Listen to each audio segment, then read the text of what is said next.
نن ما لپاره دا ډېر د خوشحالۍ او د اعزاز خبره ده چې زه په هغې خاورې باندې ولاړ یم هغې چې کوم یو ته شهید وطن حیات محمد خان شیرپو خپل دویم کور ویل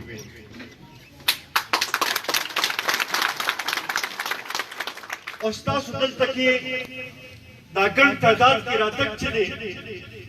دا خبره ثابتوي چې تاسو شهید وطن حیات محمد خان شیرپو خپل ورور ګڼلی دی او هغه له همیشه مینه او عزت ورکړی دی عزتمندو که موږ وګورو نو د موجوده حکومت تقریبا په پوره ملک کې 2.5 کاله تېر شو او زموږ صوبې کې 1.5 کاله وشو دې تحریک انصاف ډېرې دعوې کړې وې ډېرې وعدې د قوم سره کړې وې ما نه مخکې ډاکټر صاحب هم په هغې باندې خبرې وکړې نورو ملګرو هم په هغې باندې خبرې وکړې دوی د 1 کروڑ نوکرو ورکولو خبره کړې وه د نوي پاکستان جوړولو خبره یې کړې وه د مدینې ریاست قایم کولو خبره یې کړې وه د 50 لکه کورونو جوړولو خبره یې کړې وه نوی نظام راوستلو خبره یې کړې وه خو نن زه د ډېر افسوس سره وایم چې موږ ته نه ښکاري چې په هغې باندې عمل شوي بلکې که موږ نن وګورو نو د پاکستان په تاریخ کې لومړنی ځل په 2.5 کاله کې د یو حکومت نه خلک چې بیزاره شوي دي دا لومړنی حکومت دی چې دومره زر د خلک بیزاره شو او دا ولې دا ځکه چې که موږ وګورو نو خارجه پالیسي زموږ داسې ده چې نن هغه دوست ملکونه چې چا په هره موقع باندې موږ سره ودرېدلي وو سعودي عرب په شانتې یو برادر اسلامي ملک چې هر موقع باندې د پاکستان مدد به یې کو هغه نن موږ نه خفه دی موږ نه ټولې دنیا کې یوازې پاتې شي داخله پالیسي موږ ته ښکاري نه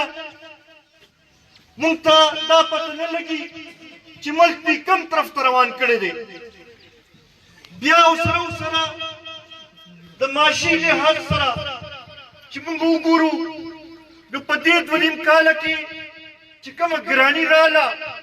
کوم په بېروزګارۍ کې اضافه وشوه نو زما خیال دی دا هم چې په تاریخ کې داسې نه و شوی دې نه مخکې به ګراني راتله خو یو نرخ ته مقرر شو هر چا ته به پته ولګېدله چې یاره اوړه 10 روپۍ ګران شو نو زه خلکو به ویل چې زه بس 10 روپۍ ګران دي دې له به څه طریقه جوړو دې ځله داسې حکومت راغلی دی چې د روزانه په بنیاد باندې د اوړو قیمت بدلېږي نن چې په کم قیمت باندې اوړه تاسو واخلئ سبا تاسو ته په هغې قیمت باندې اوړه نه میلاوېږي نن چې په کم قیمت باندې چیني واخلئ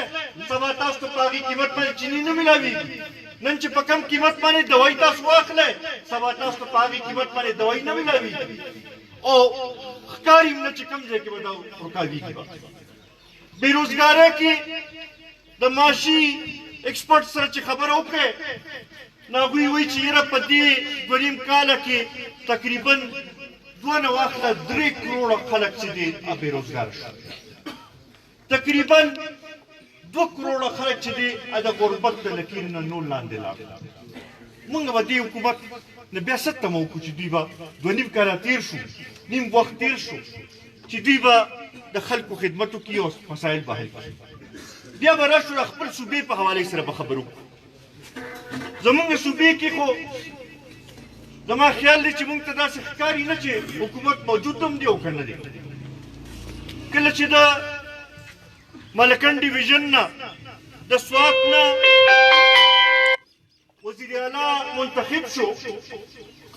زموږ ډېره تمه وه چې ملکن ډیویژن طرف ته به توجه ورکړی کېږي د ملکن ډیویژن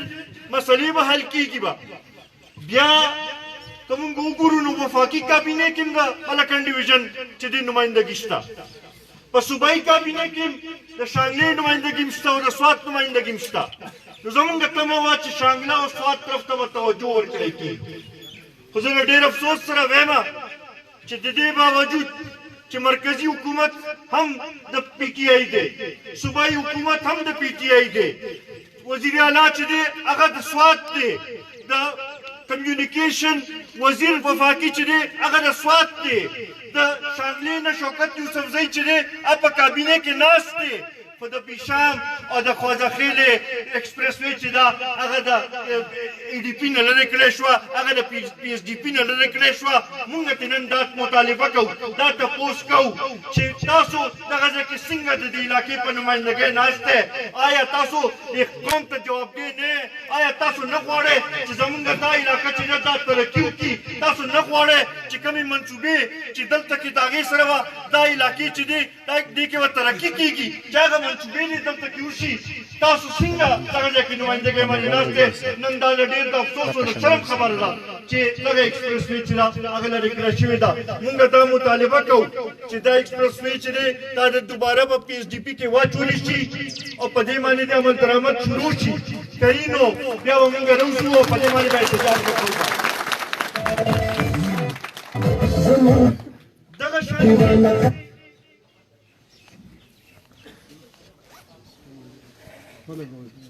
دغه شانتي تحریک انصاف صوبایي حکومت چې کله په صوبې کې راغلی و نو دوی یو اعلان کړی چې مونږه تعلیم کې مې ایمرجنسي ولګوله او په صحت کې مې ایمرجنسي ولګوله زمونږ دا خیال و چې د دې ایمرجنسي به دا مطلب وي چې کوم ځای کې سکول نشته هلته به سکول جوړ شي کوم ځای کې کالج نشته هلته به کالج جوړ شي چې کوم ځای کې استاد نشته هلته به استاد لاړ شي چې کوم ځای کې اسپتال نشته هلته اسپتال به جوړ شي او چې کوم ځای کې اسپتال شته خو چې ډاکټر نشته هلته به ډاکټر لاړ شي خو زه ډېر افسوس سره وایم چې نیم کاله تېر شو د شانګلې د اسپتال حال چې وګورم چې ما کوم تپوس کړی دی نن پورې هلته کې سټاف موجود نشته نن پورې هلته کې چې مریض لاړ شي نو صرف دې لپاره لاړ شي چې ډاکټر ورته وایي چې ځان سوات ته رسوی دا آیا دې لپاره چې دې خلکو تاسو له ووټ راکړو آیا دې لپاره تاسو دې قوم منتخب کړی وی آیا دې لپاره تاسو د ایمرجنسي نافذ کړې وه مونږ دا ایمرجنسي چې ده دا د دې دا هیلث پالیسي چې ده دا ناکامه ګڼو مونږ دا ګڼو چې دا صوبایي حکومت چې دی مکمل طور باندې ناکامه شوی دی سکندر حیات خان شیرباو سکندر حیات خان شیرباو قومي وطن پارټي قومي وطن پارټي ملي رهبر عطاب احمد خان شیرباو ما نه مخکې ملګرو ذکر وکړو د خان خوړ او د کروڑې د بجلی د سکیم کله چې دا سکیمونه شروع کېدل خصوصا د خان خوړ په حوالې سره به زه ووایم چې هغې کې زمونږ مشر یو ډېر لوی اهم کردار ادا کړو او هغه دې سوچ سره کړو چې شانګلې خلک ډېر پسمانده خلک دي شانګلې خلکو ډېر تکلیفات تېر کړي دي چې دلته کې دا سکیم جوړ شي نو د هغې فایده به د دې عام خلکو ته رسي هغوی ته به بجلي ښه میلاویږي هغوی ته به کم نرخ باندې بجلي میلاویږي د هغې به دا فایده کېږي چې دلته کې به د خلکو روزګار روانېږي نن د ډېر افسوس سره وایم چې د خان خوړو د کروړۍ نه 85 میګا واټ بجلي خو جوړېږي خو د هغې فایده د شانګلې خلکو ته نه رسي د شانګلې غریبانانو ته نه رسي لګیا ده مونږ تاسو سره دا وعده کوو چې که کله قومي وطن پارټۍ ته موقع میلو شوه انشاءالله د دې د دواړو منصوبو نه ټولو کې لومړنۍ فایده چې ده هغه به د شانګلې خلکو ته رسي د دې غریبانانو ته به رسي د هغې نه پس ته به بیا نور جوړ سکندر حیات خان شیرباو سکندر حیات خان شیرباو عزتمندو دا شانتي که وګورئ نو مرکزي حکومت هم چې وزیر اعظم صاحب پاسي و چې یاره مشکل حالات تیر شو او بار بار دا دغه کوي چې بس بل چې دغه مونږ د لوی مشکلاتو نه وویستلو او اوس په ملک ترقي په لار روانېږي خو چې بل خوا ته موږ وګورو نو روزانه د خلکو په مشکلاتو کې اضافه کېږي لګیا ده نن موږ ته نه ښکاري چې هغه مرکزي حکومت دی او که هغه صوبایي حکومت دی چې هغوی سره څه داسې واضح منصوبه شته چې د هغې سره موږ ته ووایو چې د خلکو مسایل به حل شي نن همدغه وجه ده چې د پاکستان ټولې پارټۍ را یوځای شوي دي او همدې سوچ سره را یوځای شوي دي چې چونکې د 2018 الیکشن چې دی هغه الیکشن نو سلیکشن و په دې کې سلیکشنانو په موږ باندې بعضې خلک مسلط کړل او نن هغه سلیکټډ خلک چې دي هغوی د عوامو په معیارو باندې پوره نه راځي لګیا دي نن د هغوی د لاسه په ګرانۍ کې اضافه کېږي بېروزګارۍ کې اضافه کېږي د خلکو په مشکلاتو کې اضافه کېږي لګیا ده د هغوی د لاسه لوډ شیډینګ کې اضافه کېږي لګیا ده نن ځکه ټولې پارټۍ په دې باندې متفق شوي دي چې هغې پورې به په ارام نه کښېنو هغې پورې به دا تحریک چلو څو پورې چې دې حکومت ته مونږ دا ملک خلاص کړي نه ځکه چې نن دا حکومت چې دی دا مونږ داسې ګڼو چې دا عوام دشمن حکومت دی دا د دې ملک په ښه حکومت نه دی دا د عوامو مسایل نشي حل کولی نااهله حکومت دی دغې حوالې سره قومي وطن پارټي په پي ډي ایم کې شامل شوې ده مونږ خپل تحریک شروع کړی دی او مختلف جلسې وشوې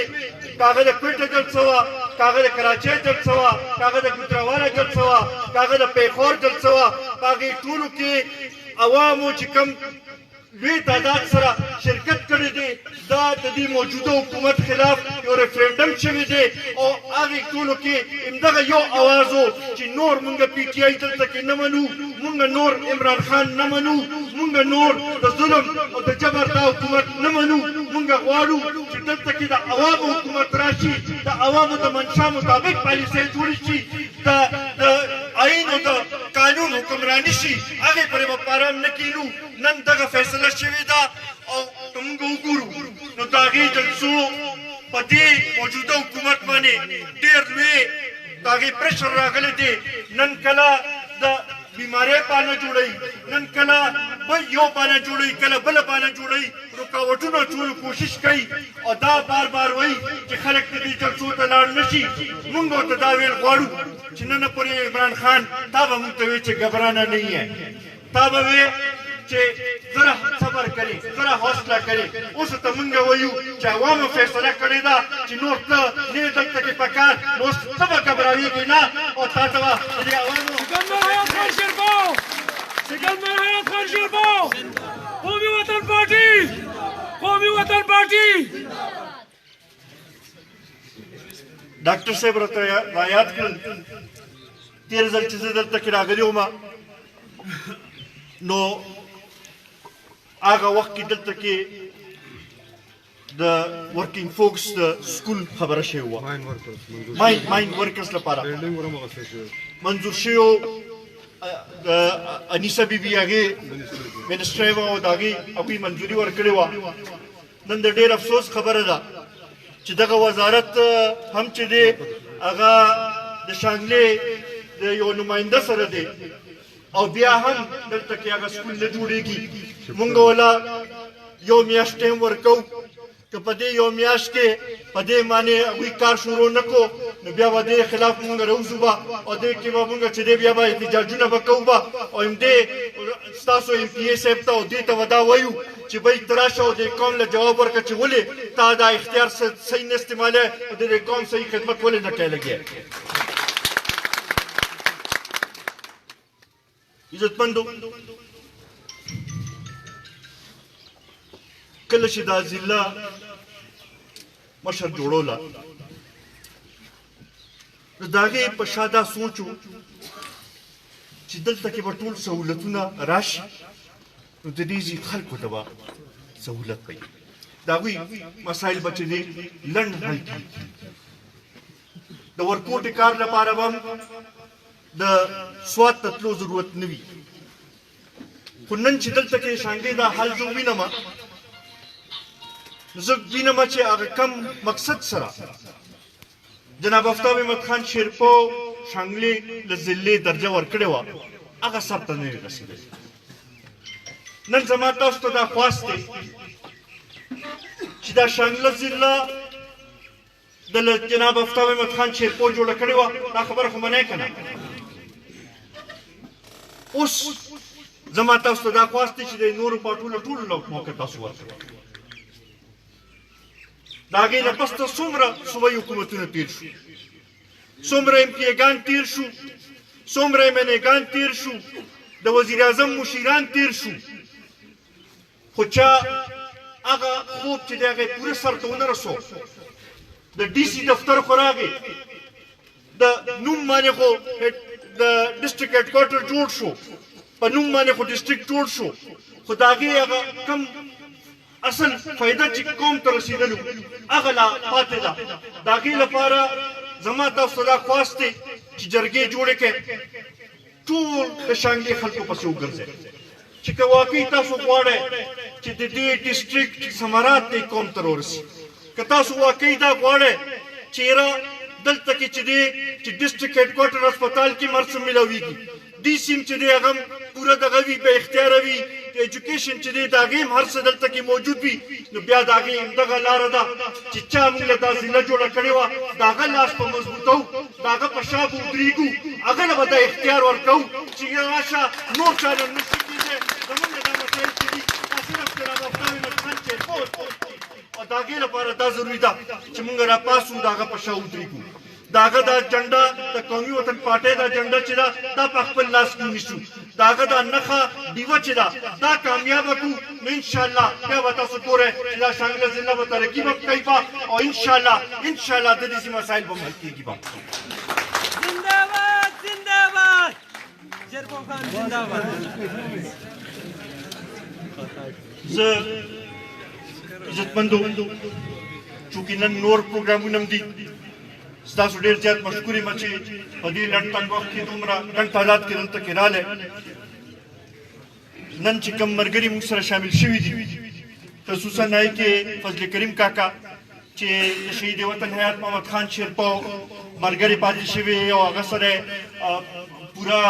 جدوجهد کړی. نن دا موږ لپاره ډېر د خوشحالۍ او د عزت خبره چې هغه موږ له راغی. دغه شانتې ډاکټر فضل احد صاحب،